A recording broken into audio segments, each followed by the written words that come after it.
Welcome back mga idol. Sa video na ito ay pag-usapan natin ng VFD or Variable Frequency Drive at yung ano ang mga advantages nito at para kung saan ito gamitin. Normal lang talaga mga loads na sa super intensive at intensive aquaculture farming ay medyo mataas ang power consumption natin dahil gumagamit tayo ng mga aerators, paddle wheels, or even water pumps. Unang advantage ng VFD or Variable Frequency Drives mga idol is nakakatipid tayo sa bills ng kuryente natin dahil kinokontrol nito ang takbo ng ating mga motors. Example ng mga motors natin ay yung mga aerators or paddle wheels.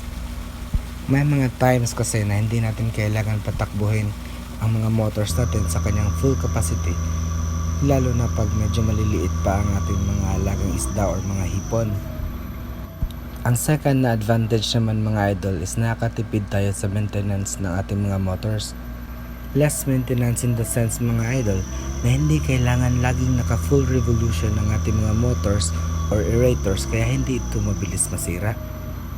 At isa sa mga reasons idol na kung bakit kailangan natin gumamit ng VFD is kung naka single phase ang supply ng kuryente natin at naka 3 phase ang motors natin. So sa ganitong situation mga lods, kailangan natin gumamit ng VFD para mapaandar ito.